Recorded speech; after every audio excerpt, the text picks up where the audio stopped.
Olá, começa agora mais uma edição do podcast Política em Pauta, onde a gente conversa aqui sobre os fatos mais importantes do poder em Minas Gerais da última semana. A edição dessa sexta-feira é apresentada por mim, Bernardo Estilac, repórter da editoria de política do jornal Estado de Minas, e toda essa vez, mais uma vez, ao lado da Alessandra Mello, minha colega de editoria. Tudo jóia, Alessandra? Tudo jóia, é um prazer mais uma vez. Nessa que vai ser a última edição do ano, a gente trouxe a participação muito especial aqui da jornalista, cientista política e colunista do jornal Estado de Minas, Berta Macarum, para comentar esses assuntos dessa semana que vai sendo uma das derradeiras aí de 2024. Tudo jóia, Berta? Gente, é um grande prazer estar com meus queridos amigos, Alessandro e Bernardo, aqui para encerrar esse ano conversando de política, que é uma coisa que eu adoro fazer. Vamos lá, então. A gente teve uma semana bastante movimentada na política, tanto em Belo Horizonte quanto no estado, inclusive na representação mineira em Brasília. É o que a gente vai falar. No primeiro bloco, vamos falar da votação, enfim, do orçamento de Minas Gerais na Assembleia Legislativa, uma votação que demorou para acontecer por conta de alguns ajustes necessários nas contas do governo Zema e que, enfim, foi votada na quarta-feira. No segundo bloco, vamos seguir falando de finanças do Estado, porque o programa de pleno pagamento das dívidas dos estados com a União foi aprovado no Senado e vai agora para a sanção do presidente Luiz Inácio Lula da Silva, o PROPAG, com inclusive presença do governador Romeu Zema em Brasília. A gente vai falar sobre esse projeto e dos desdobramentos políticos dele. E no final, no nosso terceiro bloco, vamos falar sobre a notícia da política aqui da capital mineira, porque houve a cerimônia de diplomação dos candidatos eleitos. Todos os 41 vereadores eleitos por Belo Horizonte estavam lá, o vice-prefeito Álvaro Damião também, e o prefeito Fuad Noman teve que participar no segundo dia, na quinta-feira, assinando a diplomação porque trata novamente de problemas de saúde. A gente vai falar sobre essa situação para Belo Horizonte a partir de 2025, que terá essa renovação muito grande, inclusive no Legislativo. Bom, sem mais delongas, vamos falar um pouco sobre a Assembleia, porque foi votada nessa última semana antes do recesso a Lei Orçamentária Anual, que trouxe ali um rombo maior no orçamento do que o do ano passado, de 8,6 bilhões de déficit entre a arrecadação e as despesas, um déficit que foi, no final das contas, maior do que vinha prevendo o governo do Estado. Estava trabalhando ali com uma previsão de 7,1 bilhões a menos para 2025, mas na verdade essa conta foi para 8,6 bilhões, uma vez que o governo de Minas teve que fazer alguns ajustes de última hora, inclusive mandando um substitutivo da lei para os deputados estaduais na sexta-feira anterior, porque precisou fazer ali algumas amarrações com o Poder Judiciário e também com os militares, não foi, Alessandra? Acabou tendo um gasto aí previsto para 2025 um pouco maior do que vinha na conta original.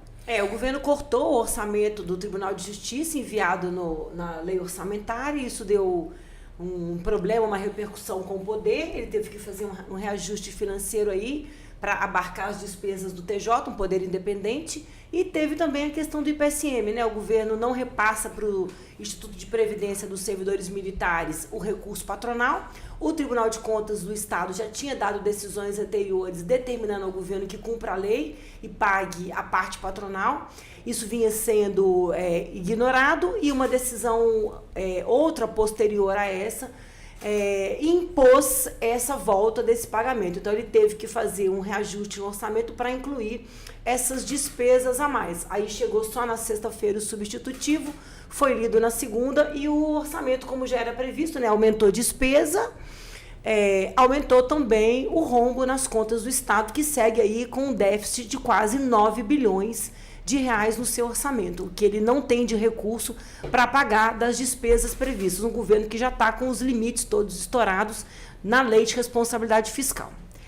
Tem um aspecto muito interessante quando você olha os grandes números desse orçamento, que inclusive foi mencionado pelo presidente da Assembleia, Tadeu Martins Leite, quando perguntado sobre o problema do alerta já emitido pelo Tribunal de Contas do Estado sobre o limite prudencial da Lei de Responsabilidade Fiscal com gastos com os servidores, com o gasto de pessoal.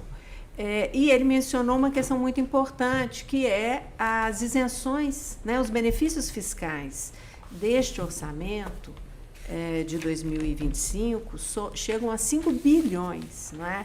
Então, eu acho que realmente merece um olhar mais atento, uma discussão mais aprofundada, quais são, de fato, essas justificativas para as concessões desses benefícios fiscais, uma vez que se você tem um déficit de 8 bilhões, não é? E sendo que 5 bilhões, por outro lado, são concessões de benefícios, é preciso compreender em que circunstâncias e por que estão sendo concedidos, porque a situação fiscal do Estado é muito delicada. Nós temos, sim, essa possibilidade de adesão ao Propag agora, o que poderá ser uma janela de oportunidade para que o Estado, no médio prazo, quite a sua dívida com a União, mas o regime de recuperação fiscal sob o qual o Estado está, neste momento, não permite concessão de benefícios fiscais, né? Então, isso aí você tem algumas condicionantes até para aderir. Então, é preciso compreender também por que está sendo, por que os benefícios fiscais estão chegando. Já não é de hoje, eles vêm já de um histórico, mas estão vindo num crescendo ao longo dos anos. É interessante o Tadeu fazer essa menção aos benefícios, né, de isenção fiscal, porque é um ponto em que o próprio governo não costuma tratar muito quando vai justificar esse não cumprimento da lei de responsabilidade fiscal, né? Ele costuma geralmente tratar da LRF quando vai falar, por exemplo, do pagamento dos servidores, porque é um outro ponto onde há um descumprimento à lei de responsabilidade fiscal.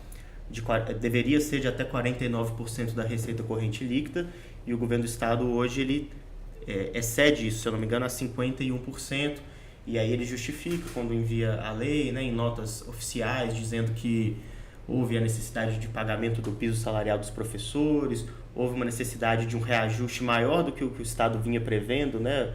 Não chegou aos 11% de correção da inflação que os servidores pediram na Assembleia, mas aumentou de 3,6% para 4% ali esse reajuste. Mas a questão da isenção fiscal acaba passando ali por baixo do radar do governo Zé. Porque tem que entrar todas essas variáveis, elas têm que ser analisadas num momento em que você tem limitações seríssimas de caixa, né? E um outro aspecto que eu acho também interessante de ser mencionado, isso a gente pode notar mesmo quando olha no plano federal, na Câmara dos Deputados, como que foi toda essa discussão em torno do corte de gastos, né? Nós temos hoje no país uma elite do funcionalismo que não aceita abrir mão de privilégios, né?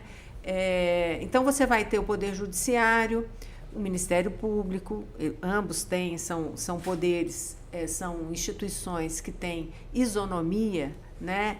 Então, o que um ganha, o outro também quer. Você tem uma corrida de quem ganha mais entre essas instituições. Você tem vinculação dos tribunais de conta à lei orgânica da magistratura, portanto, aumenta para o Poder Judiciário, também aumenta para os tribunais de contas.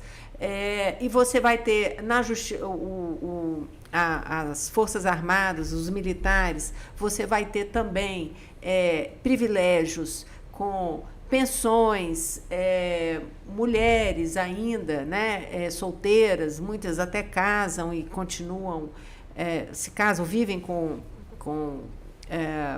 em união estável, mas não se casam para não perder pensões, ou seja, uma série de privilégios que essa elite ainda não compreendeu bem a situação fiscal do país, né? Então, de fato, às vezes é muito difícil você conseguir, e lembrando que o Legislativo também entra nesse bolo, hoje com um orçamento de emendas impositivo que praticamente transforma esse país num parlamentarismo híbrido, né? Você tem aí, num momento em que há necessidade de corte fiscal, o Congresso aumentando os limites de emendas impositivas, E nenhum desses poderes que tem condições de pressionar está disposto a negociar e abrir mão.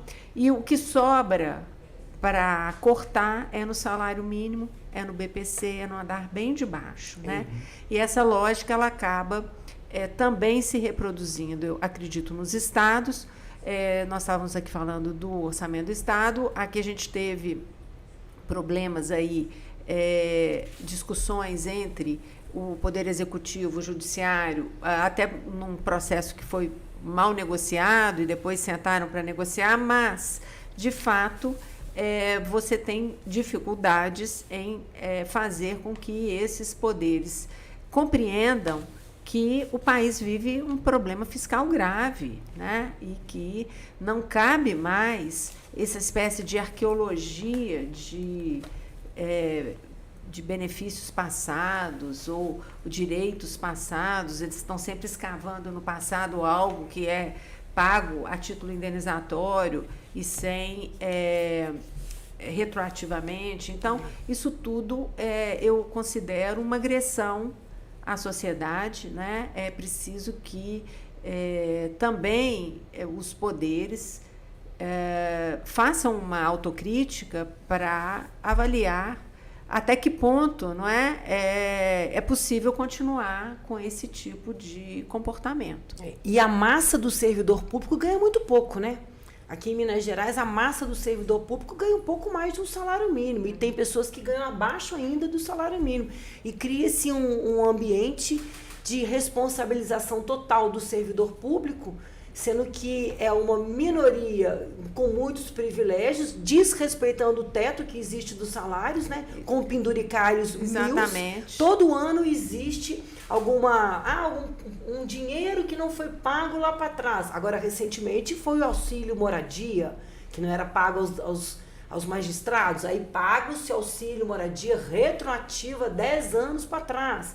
E aí isso vira uma massa de recursos e os investimentos necessários para a população, saúde, educação, transporte, ficam sempre em segundo plano, que são a coisa mais importante que o Estado deve prover, né? Exatamente. É bastante... É uma disputa entre poderes pelo orçamento, né? Por abocanhar fatias desse orçamento. E só registrando, que eu acho que é muito importante mencionar, que o limite remuneratório do servidor, do serviço público, é o salário do Supremo Tribunal Federal. Né? E não são os ministros do Supremo que furam esse teto. Não, eles ganham o teto. Mas toda a, digamos, rede, toda a estrutura do judiciário, dos tribunais, acabam se beneficiando, de alguma forma, de verbas indenizatórias, de penduricários, que faz com que, em média, ganhem 2, 3 vezes o salário, o teto do salário, que é do ministro Supremo, que é cerca de 44 mil, se não me engano. Essa discussão desses super salários, às vezes, até cria uma ideia muito errada sobre o servidor público, de uma forma geral, né? Como a Alessandra falou, se você entrar no site da Transparência do governo de Minas, vai ver que 75% dos servidores ganham ali na faixa de 2 salários mínimos, né? É quem é de fato afetado por esse tipo de corte no orçamento, ou quando as contas são apresentadas, mostrando que não poderiam, por exemplo, corrigir as perdas inflacionárias dos últimos 2 anos. Foi o que o governo, inclusive, conseguiu aprovar, né? E são, inclusive, quem carrega o Estado. Sim. Né? Porque são os servidores de saúde, são os servidores da educação, são os servidores da segurança pública, são esses servidores que carregam os serviços essenciais do Estado. Não é? Claro, reconhecemos e sabemos da importância dos poderes judiciário, da importância do Ministério Público, do Tribunal de Contas, mas é preciso que os agentes ponham a mão na consciência, façam uma autocrítica e compreendam aonde estão, em que países estão vivendo. Quando a gente, voltando à questão da transparência, né, a gente até fez matéria sobre isso ao longo do ano, quando você pega uma faixa do funcionário público em Minas, que ganha até um salário mínimo, você percebe que quase 90% é de funcionários que trabalham na área da educação. Então, é uma área crucial, ou deveria ser crucial para o Estado, e que é muito mal remunerada, né? Obviamente, quando acontece esse tipo de orçamento que prevê cortes nesses funcionários e não dos grandes salários, dos penduricalhos, é um corte sobre um valor que já é quase irrisório, né? Quase impossível de sustentar mês a mês no Brasil. Bom, para a gente já pular para o segundo bloco, a gente tem que falar também sobre uma questão do orçamento, que é o pagamento da dívida, a retomada do pagamento da dívida mineira com a União está previsto também no orçamento, né? Minas Gerais voltou a pagar esse ano a dívida que gira ali na casa dos 165 bilhões, mas ele está previsto ali dentro do RRF, que a Berta já falou que a gente já aderiu, com a possibilidade de migrar para o PROPAG, que é o projeto apresentado pelo presidente do Senado, Rodrigo Pacheco, que cria ali mecanismos para os estados endividados diminuírem o indexador de juros das dívidas e também amortizarem parte do estoque das dívidas dos estados tem com a União. Minas Gerais é um dos que tem um orçamento mais comprometido com os débitos com a União. Até por conta disso, o governador Romeu Zema, que trata a dívida como um dos principais pontos da gestão dele desde 2019, quando assumiu, como um dos principais assuntos, né, estava em Brasília para a votação no Senado, que por unanimidade aprovou o PROPAG e levou ele agora para a sanção presidencial. É uma aprovação importante que envolve também um assunto que está sendo muito discutido aqui no Estado, que é a possibilidade de federalização das empresas estatais em Minas Gerais para amortizar uma parte dessa dívida e reduzir também os juros que hoje é cobrado fixado no IPCA mais 4% ao ano.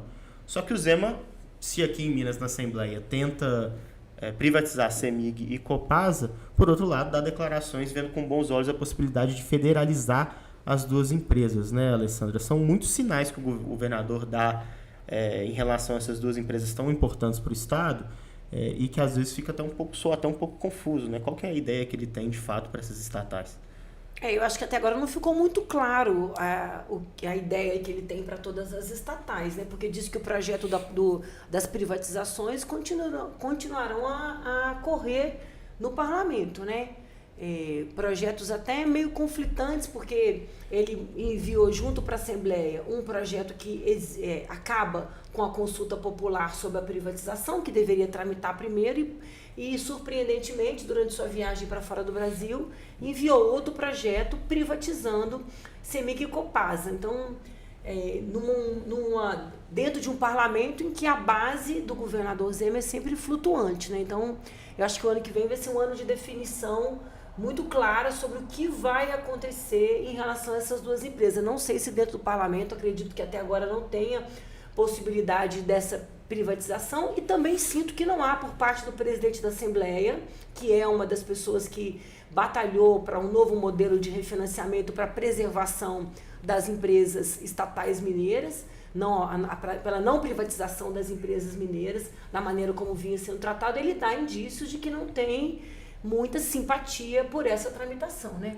Eu acho que essa questão do PROPAG, ela merece até um parêntese a mais, não é? Porque eu gosto sempre de falar sobre esse assunto, porque é a expressão da vitória da política. É a política ser recuperada naquilo que ela tem de mais louvável e importante, que é a articulação em defesa do interesse público, né? E esse foi um exemplo clássico, porque nós, há um ano, e isso começou a ser discutido em outubro, né, setembro, outubro do ano passado, quando o governador Romeu Zema enviou para a Assembleia Legislativa o projeto de lei com autorização para adesão ao regime de recuperação fiscal. E o que aconteceu naquele momento?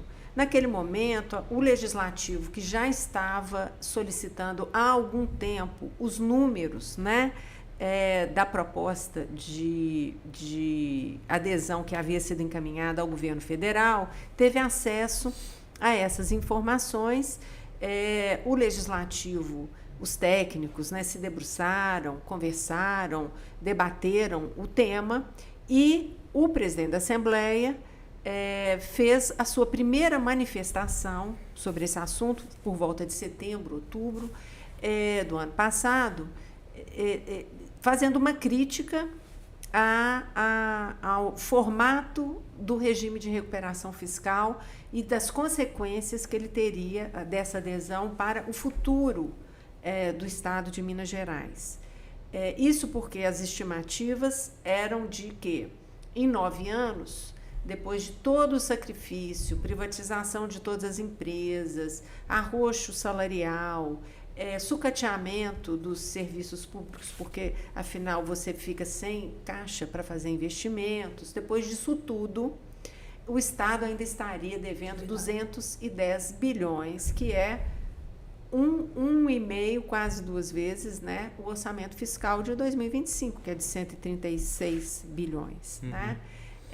Então, ou seja, a simples adesão ao regime de recuperação fiscal, como se mostrou o caso do Rio de Janeiro e o caso de outros estados que fizeram adesão, não iria resolver a dívida do Estado de Minas Gerais. Só adiar, né? Só adiar a bomba, porque você vai rolando um endividamento crescente, não é? Até chegar a um nível do endividamento impagável, não é? E aqui nós nem estamos discutindo a auditoria dessa dívida, porque isso aí é uma outra discussão também, que poderia ser feita no mérito, mas aqui a gente já está, vamos dizer, admitindo que a dívida existe, vamos deixar o para trás, mas em outro momento, se quiser, a gente pode fazer um programa só para discutir isso.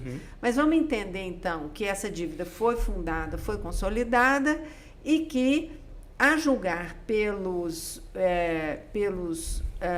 dispositivos da Lei de Responsabilidade Fiscal, nesse prazo de 9 anos, nós estaríamos mais endividados e sem ativos. Né? Então, essa solução não pareceu interessante para os deputados estaduais.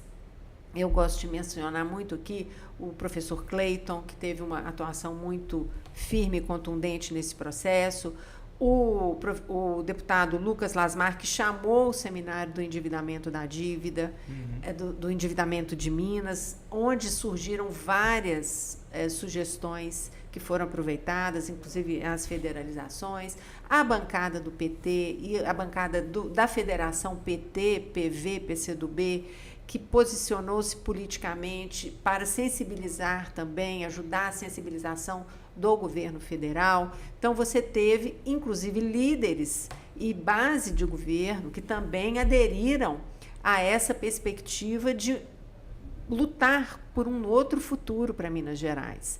Então, você teve um movimento político que nasceu dentro da Assembleia Legislativa, ganhou o âmbito nacional e, pela articulação do presidente do Congresso Nacional, Rodrigo Pacheco, em articulação com o presidente Lula, porque se Lula não tivesse sinalizado e se sensibilizado com o problema, esse projeto também não teria caminhado. Então, eu acho que existe ali, nesse momento, quando a gente fala de PROPAG, nós estamos falando de um movimento político que nasceu na Assembleia Legislativa para resolver um problema gravíssimo de Minas Gerais, eu diria que o principal problema fiscal de Minas Gerais, e que politicamente foi negociado, foi articulado com uma perspectiva muito favorável agora, que ele, em 1 ano, foi aprovado, uma tramitação recorde, dada a complexidade da matéria e dadas as negociações que tiveram que ser feitas com os estados que não eram devedores, né? E também com o próprio governo federal, que sim teve muita sensibilidade em aceitar abrir essa discussão num momento em que tem que discutir corte de gastos. Né? Então, sim, o governo federal fez essas concessões aos estados devedores dentro de uma sensibilidade política que foi fundamental para que esse projeto seguisse e, sobretudo, lembrando também que os estados endividados, os mais endividados hoje, pagam o preço por serem exportadores de commodities e porque, ao longo das 2 décadas e meia que tem vigência a Lei Candir, né, desde 1996,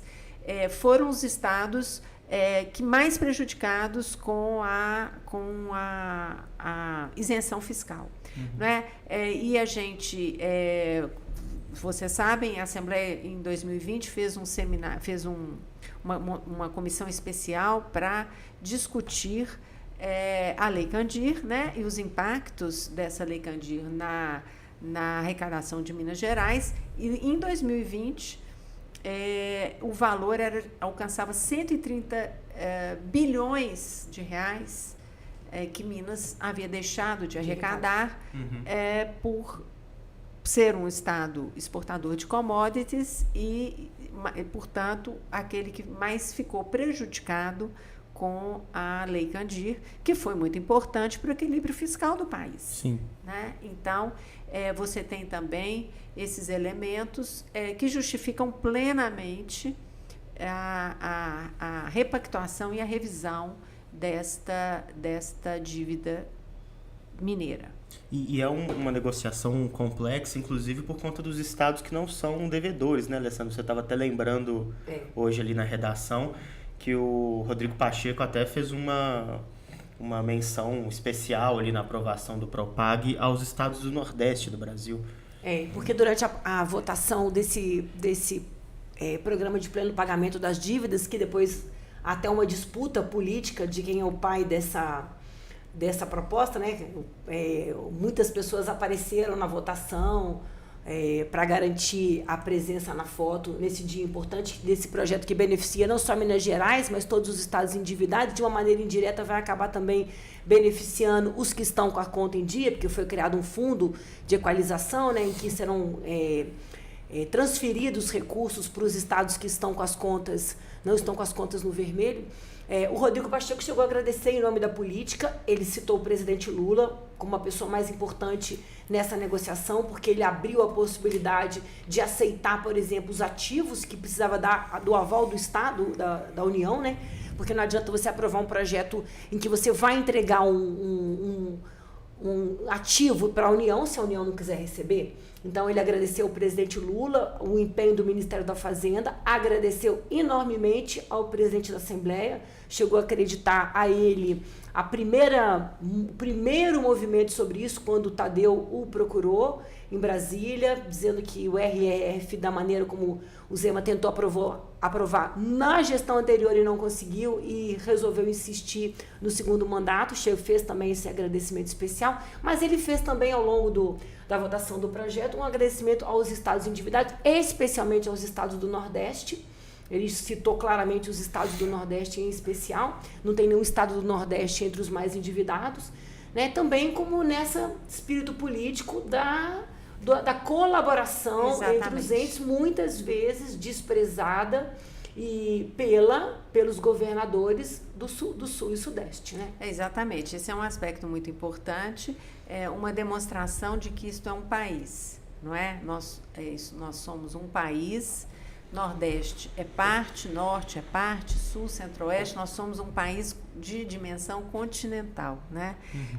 Então, essa solidariedade, ela é realmente muito importante e, em particular, nesse caso da dívida mineira, principalmente porque Minas contribuiu muito com o Brasil no momento em que abre mão da oneração das exportações, né? Porque a Lei Candir desonerou essas exportações, abriu mão desses tributos para, no contexto do Plano Real, na década de 90, facilitar e promover os ajustes necessários para que hoje a gente tenha até hoje esses ganhos, né? Com a inflação sob controle e as contas relativamente sob controle e sob limitações legais, né?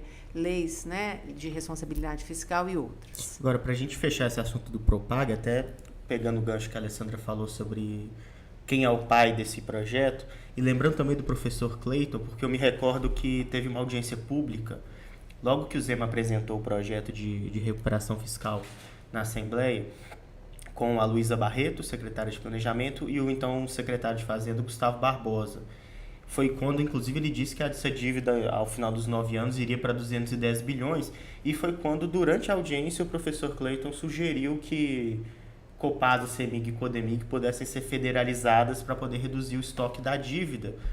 E ele me pareceu, né, depois ele até conversou com os jornalistas ali, se dizendo muito surpreso com o que tinha acontecido, porque ele parece ter feito a proposta meio que para cumprir tabela ali, né? Assim, eu dei mais uma opção. E ao que ele deu essa opção, o Gustavo Barbosa falou, olha, podemos sim, vamos pensar. E aí ele ficou chocado com a resposta, assim, essa realmente é uma opção viável, né? E o que mostra o quão pouco articulado era o governo, o executivo com o legislativo, né? Isso não tinha nem sido discutido. Porque, na verdade, você tinha um secretário que quis implementar a fórmula do Rio de Janeiro aqui, Ele foi de responsável, né? adesão pura e simples ao regime de recuperação fiscal, sem jamais questionar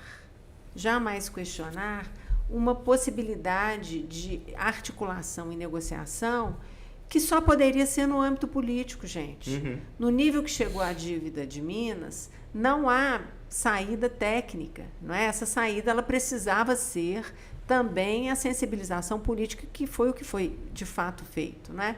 E isso tudo demonstra como a compreensão do que a política representa, né, para o interesse público pode trazer e traz benefícios reais, né, ao Estado e à população, porque na medida em que você equaciona essa dívida, vai ter mais dinheiro em caixa para você estar discutindo investimentos de outra ordem no Estado de Minas Gerais. Então, realmente, foi uma janela de oportunidade construída pela política, não é? E naquele momento que você menciona, o governo Zema não apresentava nenhuma, não aceitava discutir, porque acreditava que não havia alternativa outra que o regime de recuperação fiscal. E, inclusive, eu acho sempre muito bom lembrar que durante o governo Bolsonaro, que era um governo com o qual o governador Romeu Zema tem grande afinidade, tinha grande proximidade, nada foi feito para discutir e tentar uma outra saída, outra de repactuação da dívida de Minas. Pelo contrário, né? Foi inclusive discutida e aprovada a decisão sobre o impacto da Lei Candir, né?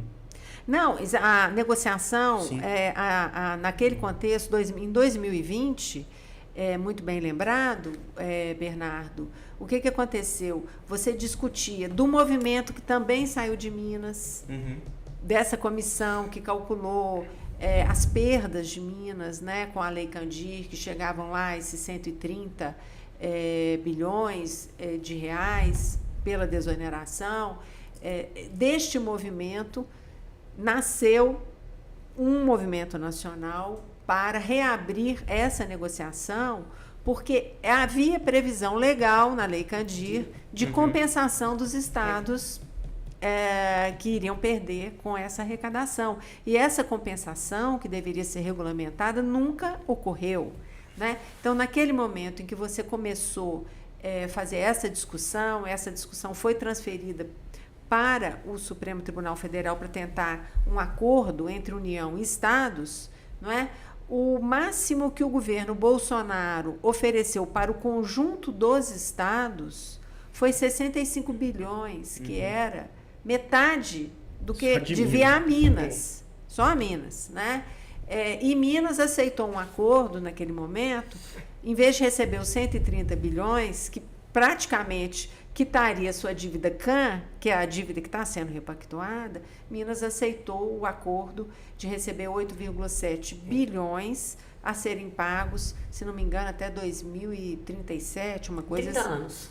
Então, veja que o governo Bolsonaro jamais abriu ou aceitou negociar a questão da repactuação das dívidas do Estado e sequer aceitou recompor, né, as perdas dos estados exportadores. Então, sim necessária a gratidão, não a gratidão nesse sentido piegas, mas vamos dizer, o reconhecimento da sensibilidade e do esforço do governo Lula, e eu acho que esse reconhecimento ainda está faltando nas declarações do governador Romeu Zema.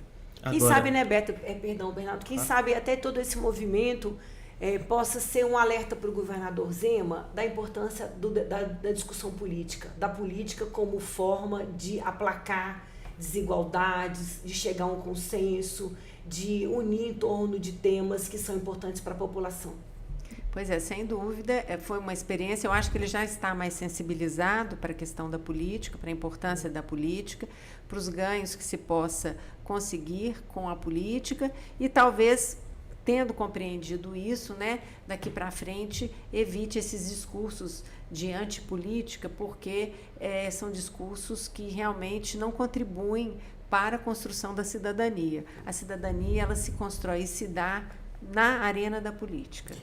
Bom, e aí agora, né, o projeto foi para a sanção do Lula, que obviamente aprovará, e 2025 deve ser o ano de adequação dos estados, inclusive Minas Gerais, ao Propag, para começar a pagar essa dívida, né? Lembrando que o Propag, ele cria mecanismos para os estados se adequarem, né, adequarem suas contas ao programa e ir reduzindo não só o estoque da dívida com essas federalizações, mas também os juros que é cobrado, né? Ele vai reduzindo ali em pontos percentuais os juros de IPCA, que hoje é fixado em IPCA mais 4% ao ano. Então vai ser um ano de adequação. E é um ano também que antecede o ano eleitoral de 2026. Fica a dúvida de para quem vai a autoria, né? Para quem vai a paternidade desse projeto, porque, como a gente já bem discutiu aqui, a Berta e a Alessandra trouxeram muito bem, Tadeuzinho participou muito ativamente da construção do plano, a oposição ao Zema na Assembleia participou ativamente da construção do plano, o presidente Lula, Rodrigo Pacheco, que é o autor do projeto, e o governador Romeu Zema dá essas declarações, às vezes, né, afeito ao Propag, o Propag é ótimo, que vai federalizar, estava em Brasília na votação. Junto com o vice-governador. Junto com o vice-governador, ou seja, o Propag vai ser um tema importante para quem quiser surfar na onda aí eleitoral para 2026. Mas eu acho que aí, claro, a narrativa, há entre o fato e a versão um caminho, e a gente não pode desconhecer a importância da versão na política, né? Mas é claro que as narrativas não se dão no vácuo.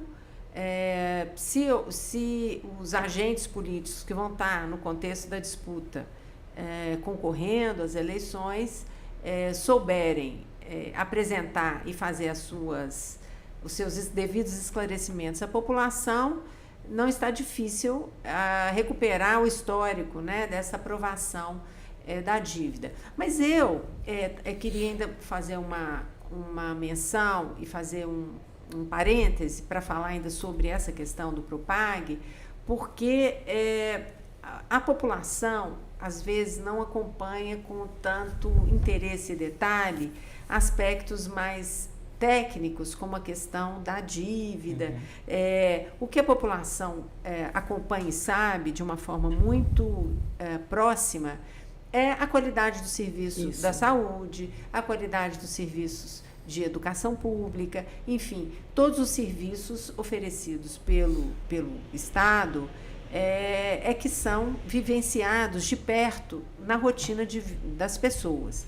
Então, eu acredito que quem aprovou, deixou de aprovar o Propag, para o sistema político um debate e nós que fazemos essa cobertura e que estamos analisando sempre o que está acontecendo, é uma discussão que a gente gosta de fazer em profundidade, mas o eleitor mais comum, né, comum no sentido do eleitor mediano, que não está tão interessado em minúcias da política, ele tende a não acompanhar tão de perto a discussão sobre dívida. Então, eu fico vendo e acredito que, na medida em que haverá mais recurso em caixa, vai ser bom para o governador Romeu Zema, porque poderá fazer um governo com mais investimentos, vai ser bom para a população, vai ser bom para Rodrigo Pacheco, Tadeuzinho, que são os políticos que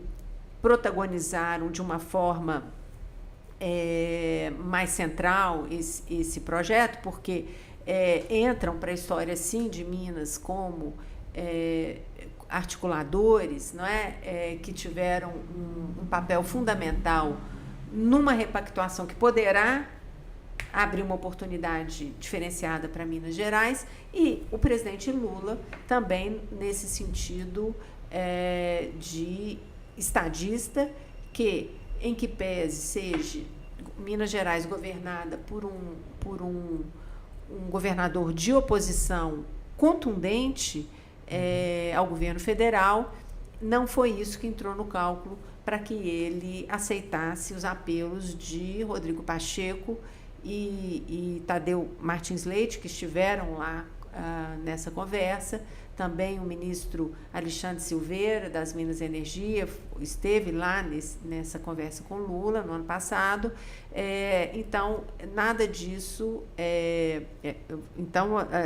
só tentando concluir aqui o raciocínio, esse fato político, a oposição não foi argumento para que ele reconhecesse e se sensibilizasse com a situação, abrindo a possibilidade de repactuação da dívida dos estados. Quando a gente fala até dos louros do projeto, era nesse sentido, né? Assim, de melhorando as contas do Estado, quem pode se beneficiar dessa? Porque a paternidade tem autoria do projeto, está lá Rodrigo Pacheco, começou a tramitar por ele, mas assim, melhorando as contas do Estado, que o Estado realmente tem situação financeira difícil, o Propag pode beneficiar, quem sabe, o candidato do governador Zema, a sucessão dele, que inclusive estava no Senado acompanhando e subiu à tribuna para aparecer na foto o vice-governador Matheus Simões. Sim, sem dúvida nenhuma, vai beneficiar também, não é, a candidatura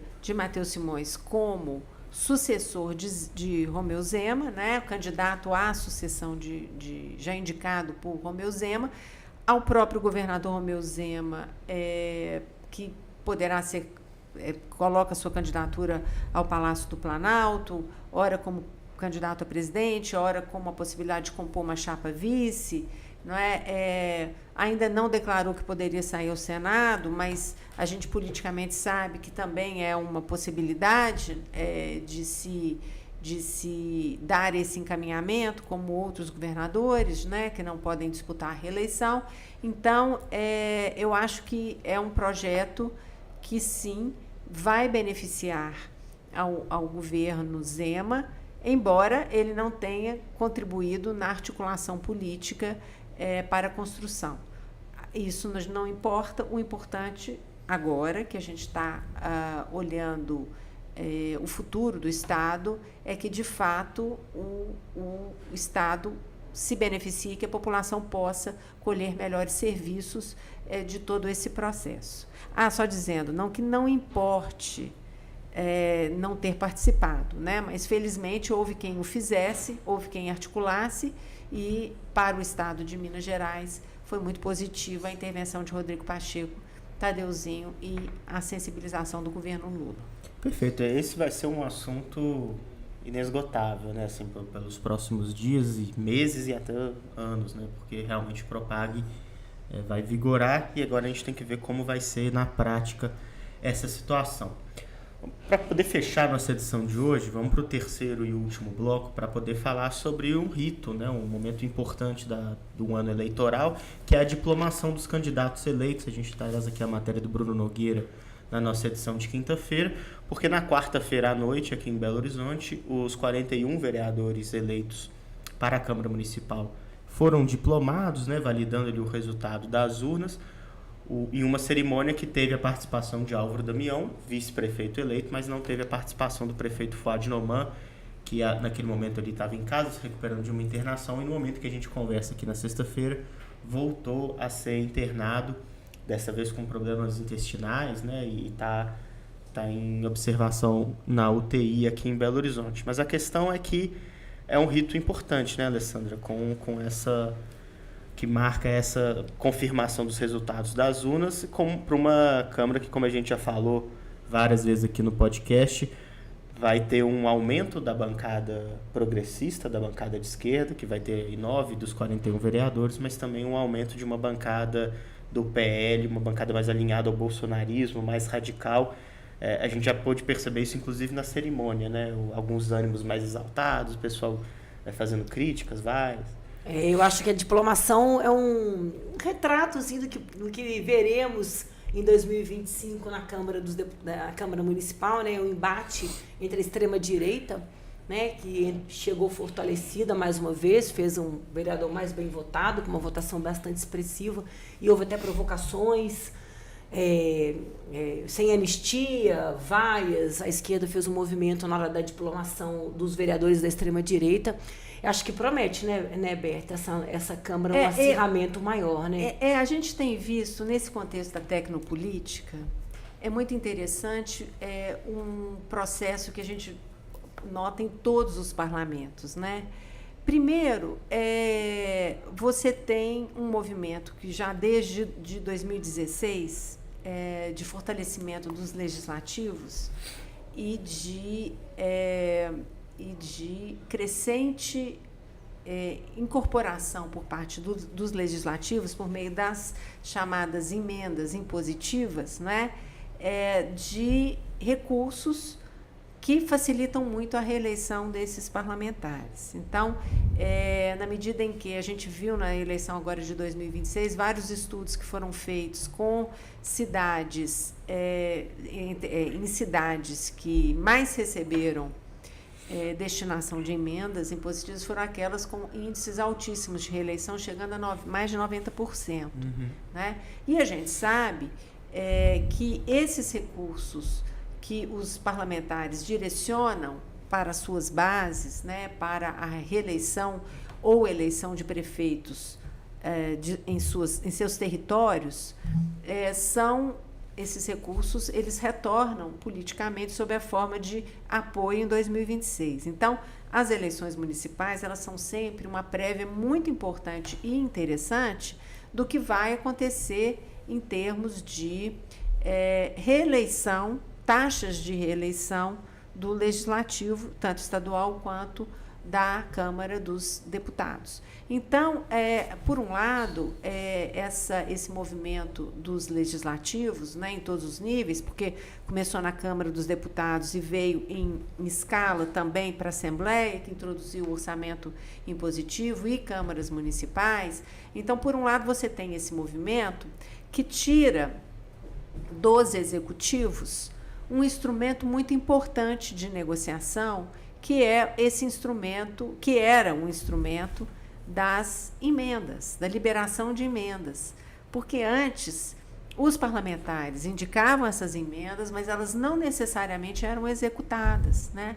A liberação dessa emenda, ela era feita em intensidade e volume maior para os parlamentares da base, e isso durante os anos Fernando Henrique Cardoso, Lula 1, Lula 2, Dilma 1, até Dilma 1, foram instrumentos que vigoraram dentro daquilo que a gente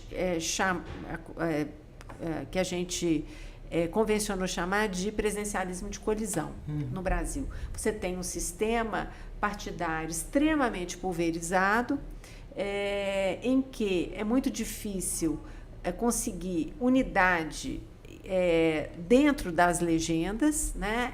São poucas legendas, ou eram, né, poucas, agora isso está mudando um pouco, mas eram poucas as legendas que tinham um viés mais ideológico e tinham um comportamento de maior fidelidade na hora de votar, e você precisava fazer uma negociação ampla, o executivo com aquele inúmeros 30 legendas, né, às vezes bancadas de 1 ou 2 parlamentares, você precisava negociar 1 a 1, não é? E esse instrumento era um instrumento que favorecia, ajudava muito o executivo a construir sua base no legislativo.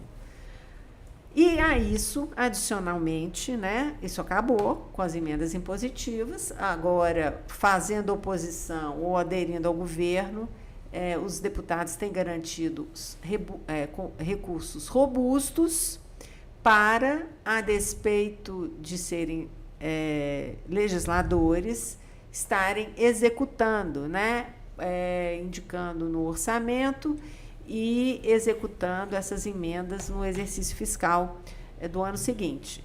Tanto que, se vocês prestarem atenção e perceberem, vocês vão ver que, na época, no mês de novembro, mais ou menos, primeira quinzena de novembro, em que estava sendo discutido, começou a ser discutido, era o prazo de apresentação de emendas, os legislativos viraram uma procissão, né? As instituições, Polícia Militar, Corpo de Bombeiro, defensorias, entidades de saúde, universidades, todas batendo na porta do Legislativo com kits, propostas de kits. Olha, você pode apresentar uma emenda no valor, você pode fazer de 500 mil até 3 milhões. 500 mil você faz um kit assim, com 1 milhão você faz esse pacote. Então, você tinha combos, né? Ou seja... Em todas as esferas, né, Berta? Municipal, estadual. Exatamente. Um desvirtuamento, né, dessa ideia de que a discussão do planejamento, do investimento do Estado, ela fica completamente pulverizada. Eu acho que eu sou sensível ao argumento de que tem muitas cidades pequenas que só o deputado sabe que está faltando uma ponte, mas eu acho que o volume a que chegou hoje, as emendas impositivas, é excessivo. Né? Eu acho que e compromete, inclusive, a capacidade de planejamento do Estado. Porque você põe um volume tão grande de orçamentário na mão de sem número de parlamentares que acabam distribuindo isso. A gente viu gente usando emenda para contratar show. Eu não tenho problema nenhum com show, adoro. Né? Só que eu acho que há prioridades de Estado. Não é? Você pode, muitas vezes, você está pagando um show que poderia ser financiado pela iniciativa privada, ou poderia ser vendido ingresso, ou poderia entrar dentro de uma perspectiva da Lei Rouanet, não sei. Né? Alguma outra opção que não entrar numa emenda, em recursos que estão saindo de um planejamento para serem distribuídos de uma forma predatória para um planejamento. Então, e fora toda a questão de transparência, né? A gente já discutiu aqui sobre as emendas PIX, o Estado de Minas fez matéria, né, o núcleo de dados, com o índice, a gente conversou aqui, né, eu, Alessandra e a Larissa Figueiredo, com um índice altíssimo de reeleições aos executivos do Estado, que também receberam muitas dessas emendas chamadas PIX, que são emendas que não dá para rastrear muito bem para onde vão, qual que é o objetivo, carimbo, né? Não tem carimbo. Exatamente, estava certíssimo o Supremo Tribunal Federal quando pressionou o Congresso a introduzir transparência nessa execução orçamentária. Esse recurso é público. Então, esse é uma questão, né? Essa independência do Legislativo que está mais difícil fazer, o Executivo está muito enfraquecido e sem instrumento de construção de base num contexto de uma fragmentação partidária. E o outro aspecto da tecnopolítica, né? O parlamentar com dinheiro para investir nos seus territórios e lacrando para o seu nicho, né? Você tem parlamentares que não têm conteúdo, que eles fazem política, é a política da lacração, não é? Falando para nichos muito específicos, frequentemente com discursos discriminatórios, com discursos que reforçam, reiteram preconceitos, né? Não são discursos que constroem cidadania, são discursos dirigidos a nichos posicionados que têm, sim,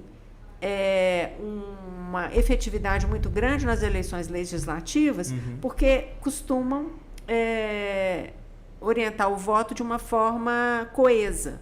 Sim. Então, você acaba tendo um sucesso no legislativo muito maior do que uma disputa majoritária, em que você ali precisa expandir, sair do nicho e falar com outros segmentos políticos. Então, eu acredito que esses dois elementos, né, a tecnopolítica e a perspectiva dos orçamentos, das emendas impositivas, trazem uma dificuldade muito grande de governabilidade.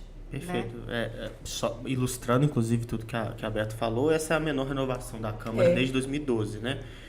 A gente vai ter aí, embora seja ainda uma renovação alta, quebrou um ritmo que vinha sendo de um percentual maior.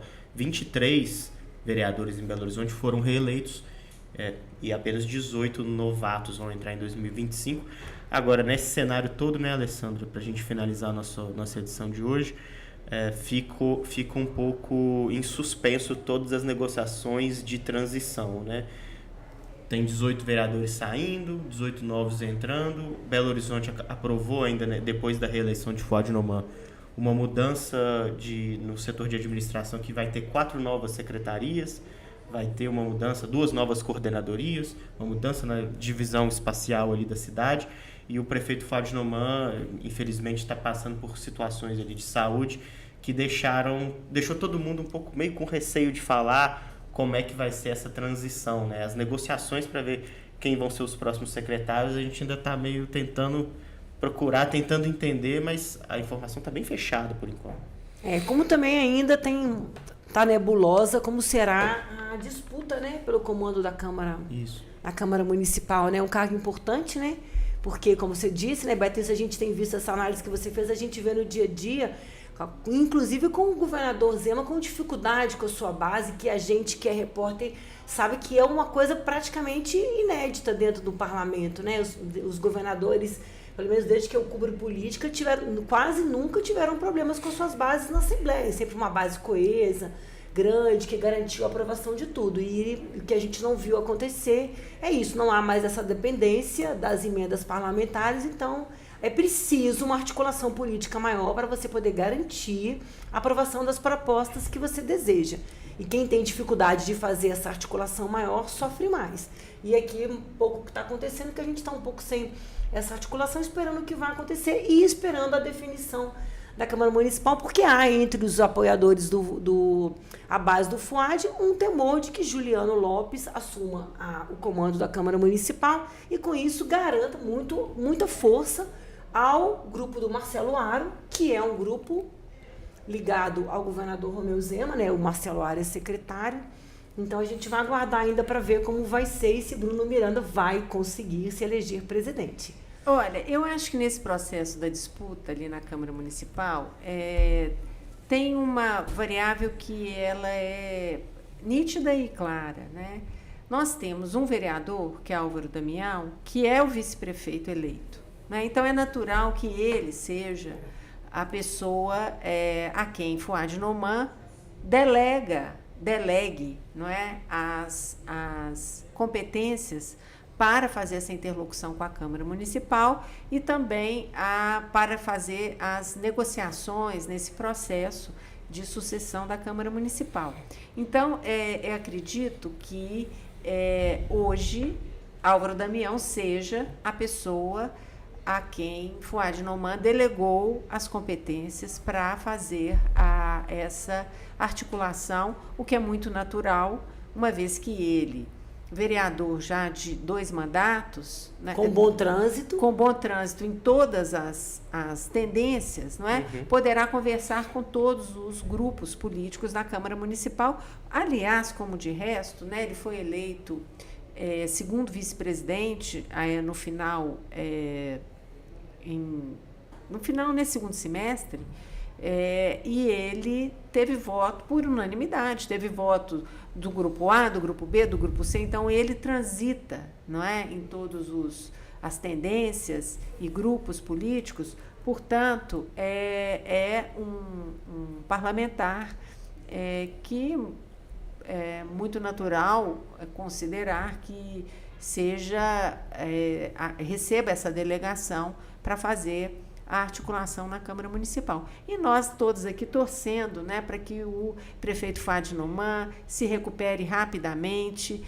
Teve uma votação espetacular, teve uma campanha muito bonita, uma campanha de reeleição muito bonita. Foi um gestor que pela primeira vez disputou um cargo majoritário e se saiu muito bem, com dificuldades no início, porque ainda era uma pessoa desconhecida, mas na medida em que pôde apresentar o que vinha fazendo aí na cidade, conseguiu se recompor e representou também, sobretudo no segundo turno e já no final do primeiro turno, uma referência importante mesmo para os eleitores de esquerda e dos movimentos de centro-esquerda, que não gostariam de ver a extrema-direita ganhando a eleição. Então, ele também representou essa convergência, não é? Para o centro, né? Mostrando a importância e o espaço que o centro tem na política brasileira. Bom, sem dúvida, né? A gente fica na torcida, né, para que o prefeito consiga se recuperar, também para poder já iniciar o próximo ano com saúde e governando assim como foi o resultado que saiu das urnas em outubro de 2024. Bom, o programa durou, né, já passamos de 1 hora aqui, mas o assunto é sempre muito importante, a discussão é interessante, a gente vai ter que ficar por aqui com essa, que como eu já disse, é a última edição de 2024, mas estaremos de volta a partir do primeira sexta-feira de 2025, já com vereadores empossados, com a nova prefeitura também trabalhando em seu novo desenho. Eu agradeço mais uma vez a Alessandra Mello por participar com a gente. Ano que vem a gente está de volta. Vamos aí.